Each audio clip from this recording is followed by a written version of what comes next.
Good Morrow adventurers, and welcome to our podcast, Good Morrow, the show that discusses all things Dungeons and Dragons. We are your co-hosts, Mandi and Katie. I don't know why I'm talking like this, but we're going to go with it. So today we're talking about how to create characters that really jump off the page or the screen or the table, so to speak, Yeah. and aren't just numbers on a D&D character sheet. So this topic is coming up at an interesting time for a couple of reasons, but one of which is our current characters are in extremely precarious situations that the longer I contemplate it, the more precarious the situation has become. And Yes, I've it confirmed has. it with Chris, actually, the long I've thought about it, is we have no items, which means they have all of the items we've been carrying, and we've been carrying Mhm. some stuff. Anyway, so that's one reason this is coming up at an interesting time because we may be dying soon. We very well may be. But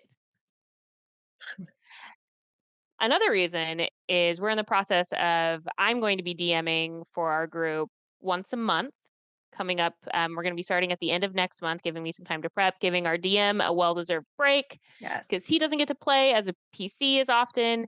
So Mhm. I'm going to be running a long term Call of the Netherdeep, which is Critical Role's source book that they put out with Wizards of the Coast. I'm really excited about it because I love that world that Matt Mercer's created, and we haven't explored it together as a group before.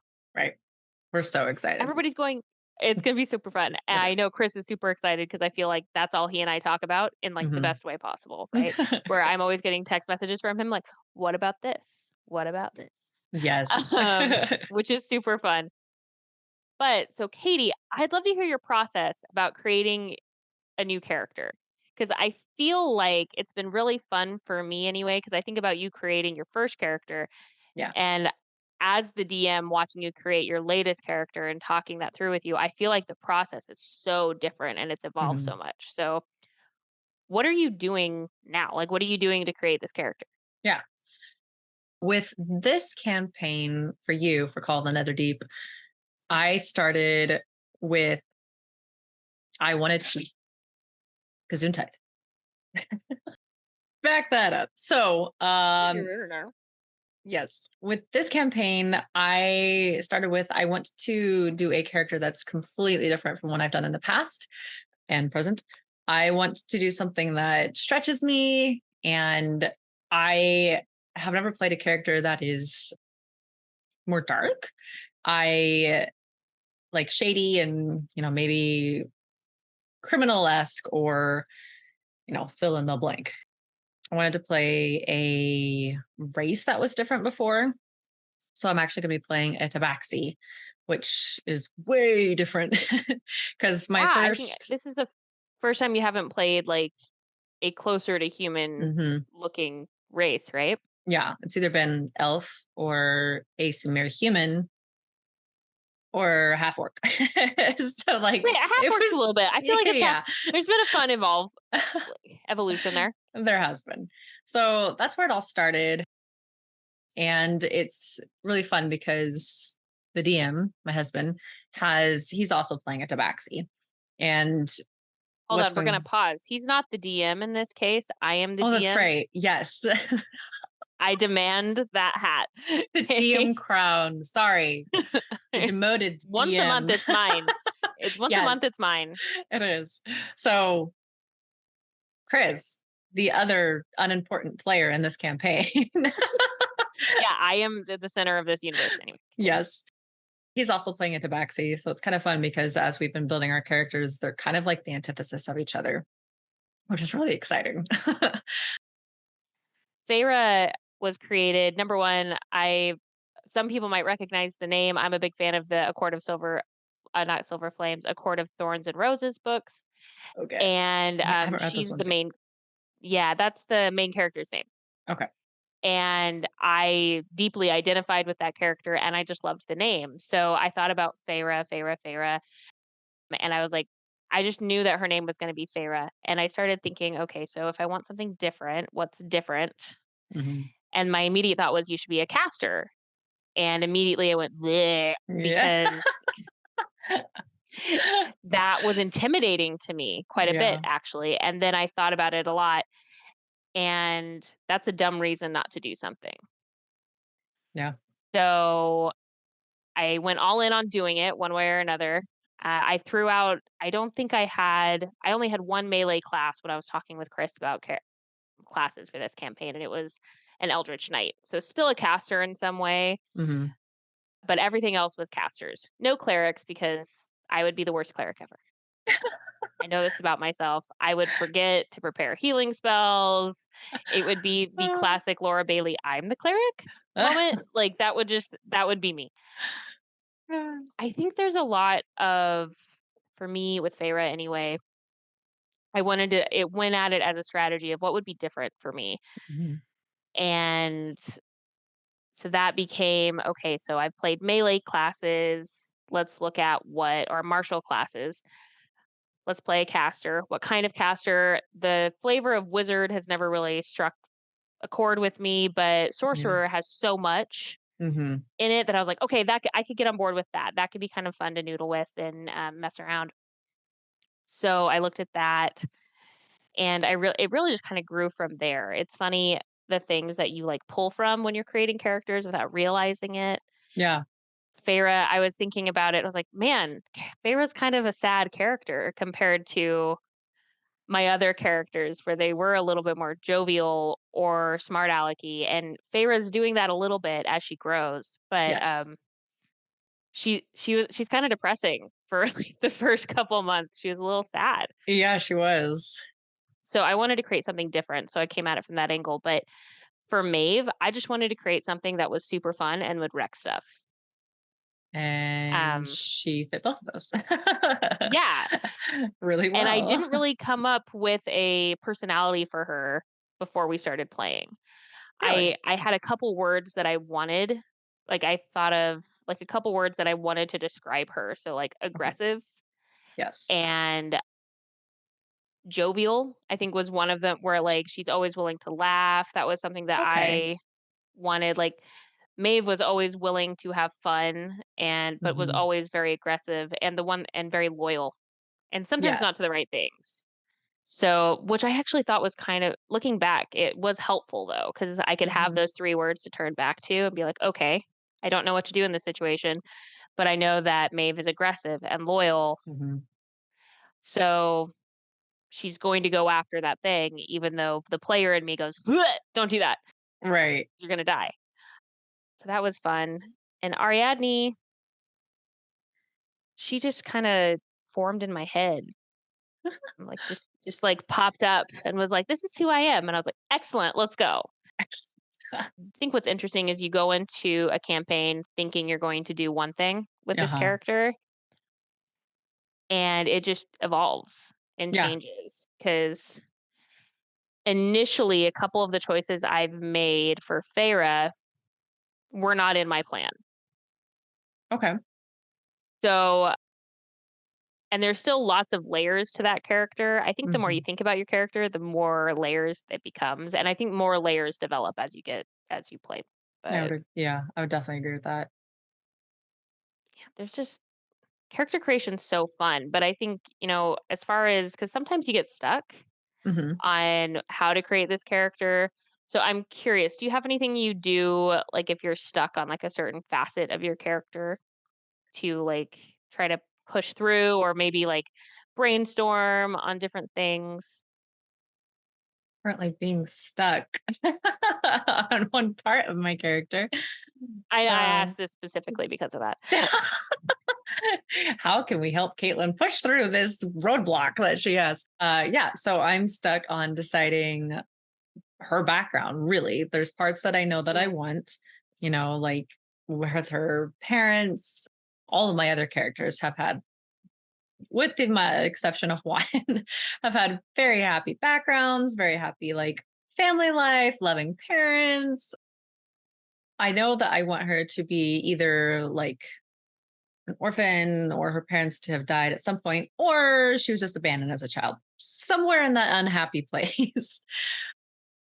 But beyond that is where I'm currently stuck. so you're having a hard time figuring out how she got from sad little orphan Annie or, whatever, Yes. to adult, right? Like what did that Yes. look like?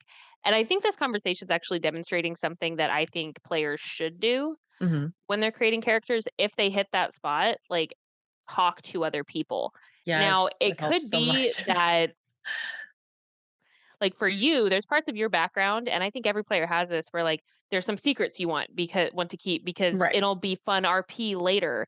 And as a DM, I want all y'all to have secrets and lie to each other and all of that because it builds up this really fun. Mhm. Just there's it's so fun for me as a DM to be like, I can't wait for them to find out X about this character. It's so Cannot wait. true. It's so It's true. so fun. So talk to your DM and be like, Mhm. I'm having a hard time with this. What could we do? And I think a lot of times your DM is your best resource for that Yeah, I would because good. they know the world that you're building in, but they Yeah. also know you pretty well. I would think and assume, Mhm. maybe I'm wrong, but they know That's true. you. And I think the right question is like for me, whenever I have a player that's struggling with an aspect like this, the question is, what do you want them to get out of those experiences? And how did those experiences inform who they are? Mhm. And how will this improve your gameplay or make gameplay more interesting? Yeah. Right? Because what's funny is I did this. There's something about my current character you don't know. Okay. So, And I feel like because, there's more than just one thing about your current character that I don't know. to I think there's lots of be things fair, about all of us. all of our characters, but I chose this one detail Oh boy. to specifically make you cry. That was the entire goal of this. I was like, I Why? want to make Katie sad, and I think this will do it. It's more like I want that emotional draw. I want that emotional moment. I want you to be attached. And I do the Okay, I same can thing as a relate to DM. this. You Yes. know what I mean? Like, there's a reason why I'm super mad that you got to yell at another Okay, character that's true. when you were in a breakout room and I wasn't like, This is true. boo. Yeah. Okay. Very I I got snacks ready, I, Caitlin. I can Anyway, tell. Well, she's not so done. She has more yelling to do. oh good. Oh Um, good. I'll have you more snacks next time. you did bring up a good point actually as you were talking. Yes, I up until recently, I have always had like a difficult time talking to my DM, whoever that may be, or anyone really, but specifically to DM about my character, and like character development and creation. And I think it's because like you talked about previously, like I like to keep it all to myself. And like Mhm. it's a mixture of like wanting it to all be a surprise for like everybody. But I have like this, I guess it's like a control thing as a human being where No. like I where like I don't want anyone's help building my character because I want to build it and I want to like prove that I can build it because of our party, I'm definitely not the most knowledgeable about like all of the classes or min maxing or I don't know all of this information that for instance like you do or Chris does or John and probably Jay. So I'm probably at the bottom of the totem pole as far as like just the wealth of knowledge that some of you have about the character or just about D&D in general. And Mhm. so like I get self-conscious about it. And so I'm like, no, I'm going to build my own character. I'm going to make my own choices because I need to prove that I can. And so that's why I've like never really talked to my DM about my character and character choices. But this time I have, and this current campaign I have, and it has helped. And so if there is anyone out there that's like me, hopefully there is. I'm not the only person who does this. I don't think you are though, because I get like that. I'm thinking here, I'm like, I don't think I talked to Chris much about like Farah's choices. Yeah. Really. Like I'm sitting here like he's asked me questions about Farah, like where's Farah's mind at or what does she feel about these certain characters? But they've always been like Chris initiated conversations. Maybe I should talk Hmm. with him more about my characters. And I was thinking of another thing that I've done inadvertently, honestly, with Farah in specific was I based her on a character that I really loved growing up. And I didn't realize it, or at least pieces of her. I know who it So is. my all-time favorite movie. I don't think you knew this because if you knew this and didn't tell me, it's mean because I didn't realize it until like yesterday. Okay. Was I have my no idea. favorite movie growing up was The Mummy, and I know that you liked it a lot. Okay. and Jason turned it on the other day, and I heard Evie talk, and I was like, Mhm. It's Farah. "It's the exact accent I've been trying to do." And then I looked at it, and like Okay. the look I'm going for at some point, what Chris and I have talked Yes. about, her style is very much Evie's style in the first movie. Okay. What we're trying to lean into, but also her personality is a little bit on par with Yes. Feyre, and I didn't realize that. So I think that's another thing you can do when you're creating That's characters fun. that are easy to embody, especially for like newer players or people who are Mhm. new to just tabletop RPG in general, is what's a character you really love Yeah. and look at that. Or like when you're playing a character and you're having a hard time connecting with it, find a character in media or a book or something now that kind of echoes your current character. Mhm. Like that can be helpful to at least like step out of it a little bit and get somebody else's thoughts. Cause I don't, it's hard because that's not necessarily something I feel like I could ask the players at the table, right? That I'm also playing Right. with. Like, what do you think Pharaoh would do in this situation? Me, me, me, me, me, me. I just, it doesn't see, it won't, it doesn't feel like it could lend to a good conversation, right? Or not a good Right. conversation, but like not a good experience for y'all. I'm just thinking of Uh, another thing that you can when you're creating a character, I think it's important. This is going back to talking to your DM. I think it's yes. important to make sure you ask a little bit about the adventure. Like obviously don't ask for specifics, but if you're planning on being like think I have Exandria on the brain, so we're going to talk Mhm. about that. But if you're thinking like, oh, I want my character to really love snow, so she's always going to be wearing like a snow coat. That might not Yes. work well for you if we end up in Ank'Harel or Marquette where it's stupid hot. Like things like that. Or Yes. maybe you're going to be fighting a lot of dragons or vampires. It might be helpful to be a class that leans into that, not only Mhm. narratively but also just gameplay wise. Yeah. No, I would definitely agree with that. You shouldn't just make a character and then just that's a stagnant character and they literally never grow at all. Yeah, Like that's boring. that's really boring. No one likes Mhm. movies like that. Like if they're exactly the same from the beginning to end, that's a lame, boring movie. That would be what John calls beige, from Yes. our beige Very entertainment. beige. I love John. But you want growth, you want development, you want to see like if they have flaws, they improve or, etc. But one of the things that you have said that you're doing, which I think is fantastic, is that you are keeping a character journal and writing in your journal as if you are Farah. To explain this, I kind of have to explain a little bit about Feyre, so forgive me for the exposition, and I'll try to keep it short, but Feyre grew up very isolated, Mhm. and her journal kind of just ended up being an outlet for her. She had one very close friend growing up, and then that she lost him, for some stuff that Katie doesn't know, so we can't talk about it. I have But I have suspicions. you have suspicions? I I do. can't wait to talk about these suspicions. So, in my head, her journals were like the one thing she was allowed to keep and have and really just kind of have a friend in this book and talk to because she was also sequestered away from normal people. She wasn't allowed to tell people her name, for example, right? She was only allowed to go by her title. So Ugh. she was always very isolated and alone. So I was like, okay, journal. I want to try to keep a journal of Feyre and what that would mean.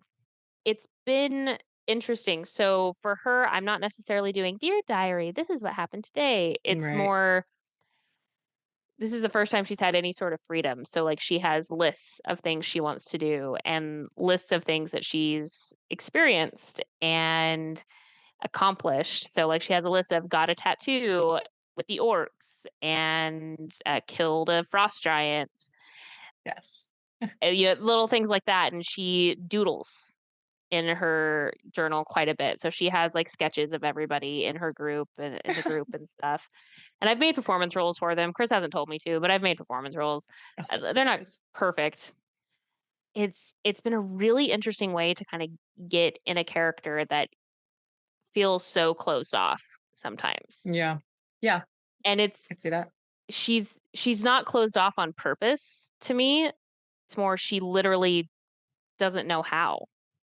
I mean, she's literally never seen it, so that makes sense that she's She just doesn't. replicating what she has seen done to her or lived Yeah, with. and so that's like so I've tried to portray that in friendships that she or relationships that she's developing. There's a reason that she's latched on to the people that she has. There's a reason she's more loyal to certain people in the party Mhm. and listens closer to certain people in the party than she does to other people. And that's hard, I think, as a player Yeah. to stick to because you're my Mhm. absolute best friend. So when I saw what was happening with your character, I was like, I want to go help Elvid, but I was like, Feyre wouldn't. Yeah, yeah, I think that's so true. It can be very difficult to stay true to your character when it is completely opposite of what you would do as a Mhm. human being. Like a couple days ago, we were all talking as a group about how this our party has not come together yet. We are still No. dysfunctional and it shows in our RP, it shows in our gameplay, and that's hard to do for a group like ours where we talk all day, Yeah. basically every day, right? Where we're all busy and some of us, like today I wasn't that active in the group chat. It just depends, right? Yeah. It's hard when you're sitting there and going, these are my best friends. I know what John's most likely going to do, Right. right? I understand what Katie's probably going to do, but Feyre doesn't. Yeah. So it's so hard not to metagame that. And I Mhm. think one way to do that is really try to embody your character and really, really get to know them and try to make decisions before you're in a situation, Yeah. you know? So that we're gonna wrap things up here, guys. So whether you're on your way to work, cleaning around the house, kicking back and hanging out, or just mindlessly scrolling on your phone, because we all do it, Yeah. we're really grateful you've joined us. Follow us, subscribe, and share so you can be immersed in fantasy and hear our interesting spin on D&D and how you can have that in your D&D game as well. So join us next week where we will be discussing what we think the best classes are. Note, not our favorite classes, what we think the best classes are. Katie and I are both going to prepare. Yes. It's going to be fun. It's And gonna be great. so please join us. It's going to be fun to listen to. Hopefully, at least Katie and I will have fun. We will. We'll have lots And of fun. so, well met, friends. May your dice rolls all be natural 20s, and we will see you again next week. Bye.